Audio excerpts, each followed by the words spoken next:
दरवर्षीप्रमाणे अमेरिकेच्या धार्मिक स्वातंत्र्य अहवालात भारतावर टीका करण्यात आली आहे। एवढंच नाही तर अमेरिकन सरकारने भारताला कंट्री ऑफ पर्टिक्युलर कन्सर्न हा दर्जा द्यावा, भारतातल्या घडामोडींवर अजून बारकाईने लक्ष ठेवावं, मानवाधिकारांची सुरक्षा करावी, अशा एक ना अनेक शिफारशी करण्यात आल्यात।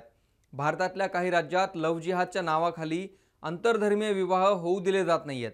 एखाद्याला हिंदू धर्म सोडून दुसऱ्या धर्मात प्रवेश करणं जवळपास अशक्य करून टाकलंय, अशी बरीच कारणं या अहवालात देण्यात आली आहेत। एक गोष्ट निश्चित आहे की जे पश्चिमेतील देश आहेत ते दरवर्षी दक्षिण आशियातील देशांना धार्मिक स्वातंत्र्याचं सर्टिफिकेट वाटत फिरतात।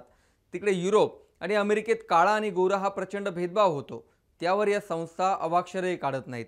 रेसिझममुळे ज्या आफ्रिकन लोकांना अमेरिकेतल्या काही भागात आजही दिवसा रस्त्याने फिरता येत नाही, त्या आफ्रिकन लोकांच्या बाबतीत या संस्था कायम गप्प असतात। मात्र भारतातल्या धार्मिक स्वातंत्र्यावर या संस्थेने जो काही अहवाल तयार केला आहे, त्याला एखाद्या देशातील अंतर्गत गोष्टींमध्ये बारीक लक्ष घालणं हा प्रकार आपण म्हणू शकतो। या अहवालात अशा काही गोष्टी सांगितल्यात त्याच्याशी कदाचित काही भारतीय सहमत असतील वा नसतीलही, पण जागतिक स्तरावर मात्र भारताची इमेज धार्मिक स्वातंत्र्य नसलेला देश अशी दाखवण्यात आली आहे। एकदा या अहवालातले काही मुद्दे मी तुम्हाला सांगणार आहे, त्यानंतर तुम्हीच ठरवा की खरंच भारतात अशी परिस्थिती आहे का, या अहवालातील मुद्द्यांशी तुम्ही खरंच सहमत आहात का, भारताने याला काय उत्तर दिलंय तेही व्हिडिओच्या शेवटी मी तुम्हाला सांगणार आहे।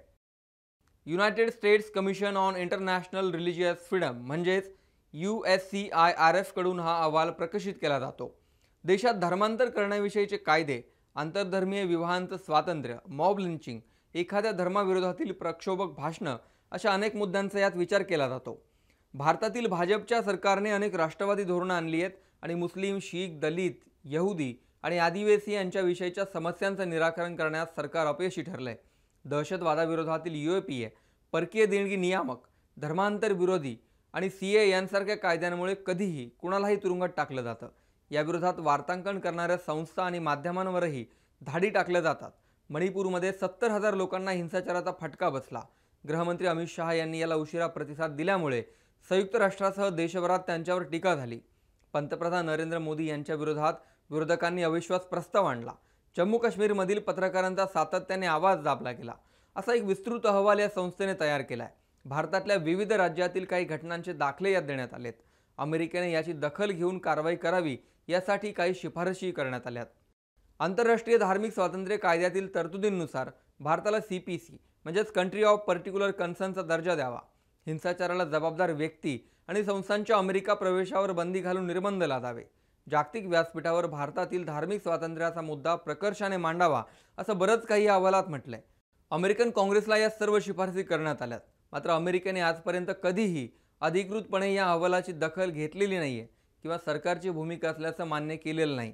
भारतानेही या अहवालाला उत्तर देत सर्व आरोप खोडून काढलेत। USCIRF या अत्यंत पक्षपाती आणि राजकीय अजेंड्यावर चालणाऱ्या संस्थेच्या अहवालाचं आम्ही खंडन करतो।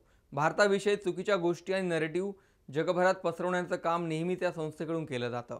USCIRFने अशा अजेंड्यावर काम करणं बंद करून अमेरिकेतील मानवाधिकारांच्या उल्लंघनावर काम करण्यात आपला वेळ खर्च करावा, अशा रोखठोक शब्दात भारताने या अहवालाला उत्तर दिलंय। भारताविरोधात कायमच या संस्थांकडून टीकात्मक अहवाल प्रकाशित केला जातो। त्यामुळेच यापूर्वीच्या मनमोहन सिंह यांच्या सरकारमध्ये USCIRFच्या सदस्यांना भारतात येण्यासाठी व्हिसाही नाकारला जायचा, पण मोदी सरकारने USCIRFच्या सदस्यांना व्हिसा दिला, देशभरात विविध ठिकाणी जाऊन लोकांशी संवाद साधण्याची परवानगीही दिली। तरीही या संस्थेने स्वातंत्र्य नसल्याचा अहवाल जगासमोर मांडला। त्यामुळे परराष्ट्र मंत्रालयानेही कणखर शब्दात उत्तर दिलंय।